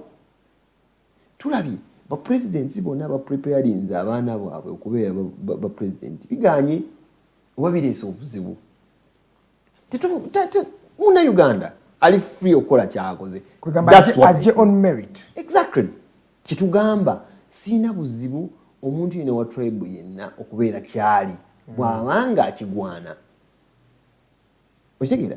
Tulina okustreamlines ka politics. Kubanga issue eriwo ebizibu by'eggwanga tebiri ku bantu, buli mu institution. Kenya president agamba kino nagaana edda. Uhuru Kenyatta yabadde awaga president mulala. In fact, Uhuru Kenyatta, prior to the election, he later nchuka mu constitution, Gayaga Building Bridges Initiative, VBI, Bajirete. He was a sitting president, never Ghana. Exactly. Natuka the Supreme Court na yuni Ghana. Exactly. And he's a sitting president. Exactly. Kati walabye ne member of parliament, Kenya yada spinning a life president. Nade mulabanga yagala chief. Abantu ne bajja ne ba history ne kuba omuliro mungi nnyo, omuliro ne gwocha president agamanzi. Is part of it? This really movie. It's not happening in Uganda. I mean, they're just our neighbors. We don't have to fly to see these things. So, Kati, with me, I don't have a problem with the ambitions of this person. I don't have. If actually he can come on merit. No bloodshed, no killing, level ground. Why not? Exactly. Of course, like I said, I don't have a problem with him. Yeah. I don't have a problem with him. And if and only if politics are regular, democracy, constitution, it is. Okay. Mr. Abdulswamad, your parting shots. Yes. My parting shots, I should say, Bannayuganda, tulina okutegeera eggwanga lyaffe. Tulina okutandika okwekkiriza nga Bannayuganda. Tulina okutandika okwagala eggwanga lyaffe. Okwagala eggwanga lyaffe tuteekeo abantu abagwana.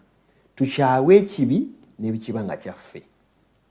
Let's try and understand. Tukyawe ekibi n'ekibanga kyaffe. Oba oliwo NRM n'enkuba ensobi ng'ekosa eggwanga, gamba ekyo kibi. Bw'oba oli wa pate yonna ng'olaba kituzimba kibi. Because leero obaddewo NRM, enkya oliwo NUP. Tetubeera so passionate about our party and we lose the gist, which is our country. Party omulamu gwazo oguzimbibwawo kuzimba democracy, eggwanga lifugibwe bulungi ligende maaso. Okitegeera. Tewali buzibu oba tewaliwo party. Naye ng'eggwanga lyaffe litambula maaso, abantu bafunamu. Kyova olaba abantu basalawo ne bagamba leero bawagidde NUP. Lwakuba balaba yeeyina ebirowoozo oba n'entunuulira y'ebintu ebibatwala mu maaso. Si lwakuba abagyagadde nnyo mbwe eyina gundi agundi. Kubanga NUP ne principle ya ayogera olulimi lwe boogera. Kati tutegeere ng'abakulembeze ne ba stakeholders mbwe abantu kye baagala ggwanga. Si party. Yes, so that is it. All right. Thank you so much, Mr. I would wish to send my regards. It's okay, send your regards. Bannange ntumira abantu bano bakulu nnyo. Meya Mulyanyama ow'e Makindye y'omu ku bantu ab'emmentalinze Fuka Kyendi ne kanso y'e Makindye yonna. Maama wange Subira Ndaba ali Massachusetts. sister wange Sala Masudi, muganda wange Salim Ismail, mchala wange baganda bange ne abantu abakulu ennyo aba Lukuli A, bakyameni bange, abantu bange bonna, mentor wange Haji Nsamba Abbas, era naye nkutumidde nnyo, era niyanziza nnyo mukulu Ediko kumpa akakisa kano okubeera nga twogerako n'abantu baffe. Njagala nnyo okusemberayo nga ngamba ng'eggwanga, let's keep hope alive, and let's get better not bitter. Twejjemu okyayi mu mutima, tutunuulire tuyinza kuva tutya mu nvubi gye tulimu. Nja kusembayo nga mbawa ekyokulabirako. Bannasayansi bagamba enseenene erina amannyo gali sharp, naye emala ebiseera bingi nnyo bwe bateeka mu gundi nga balwanagana, and they don't think of a way okukwatagana ne badduka ne babuuka. Tetubeera nga nseenene, tubeere ng'abantu abagamba kale bino bye bitutawaanya n'ebino bye bikulu. Ebirina amakulu tubiwa amakulu, ebitalina amakulu tetubiwa amakulu. Mwebale nnyo olwa Katonda n'ensi. Ako kagambo ka principal, it's been a pleasure having you on the show, Thank Mr. you. Abdulswamad Serunjoji. Thank A you. pleasure indeed. You are welcome anytime. Wano wakawo wonna wetagira ffe tuli wano ate tukulina kumpi ne zone yo yennyini, so wetufuna naffe obuzibu tuddukira wuwo mu bakulembeze baffe. Thank you so much. And of course a special shout outs to you who has been watching us okuva twatandikidde ku ssaawa emu ey'okumakya ezizino zikunuukiriza okuwera ssaawa 3. Thank you so much.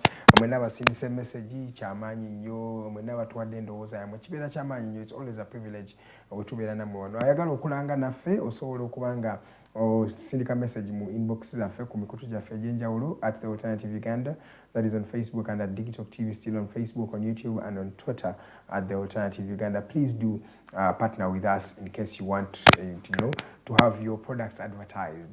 Weyagala nakukola live streaming services nazo tuzikuwa wano in case you want to do videography, photography, events hosting and events management. Byonna tubikola wano ku Digitalk TV, so do not hesitate. You can call the programs director of this institution, Mr. Mukose Arnold Anthony. The number is 0701 800 in case you'd want to partner with us. Noti musanvu noti emu munana noti abiri emu bbiri asobola okuba nga akukwasaganya mu mbeera yonna. Mwebale nnyo. Up next is of course Tekachi with Council Kato Tumusiime. Tugenda kuba twogera amateeka so tusubwa, and of course we have plenty more coming through on our social media platforms, so please do follow us. Send in anything you'd want us to do for you to Jakubikolera. You are our bosses, as I always tell you. I've been your host today. My name is Edgar Matthew Karanga. Tomorrow it's going to be the ladies. Remember, it's a Woman Crash Wednesday. So the ladies will be here and will be returning Thursday and Friday. Temusuwa mulangira chimbwe tubira wano naye. Programming mujimanyi interface abera ku lunaku lwa Saturday okuva ku ssaawa 4 paka ssaawa 6. Dr. Kiza Besije lisoli omukulu and shows ez'enjawulo twabasuubiza okuba nga tubawa quality shows, and of course we're still giving you quality. We're just starting. So ladies and gentlemen, thank you so much for tuning in. See you tomorrow same time, same station. My name is Edgar. Good morning, you guys.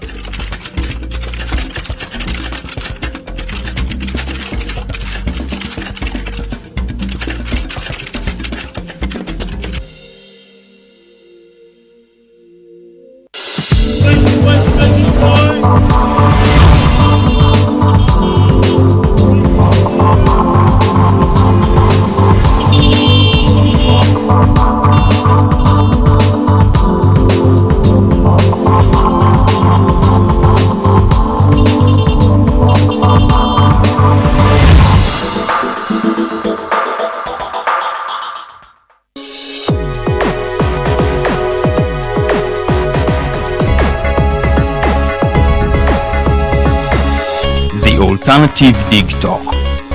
Real issues, real talk.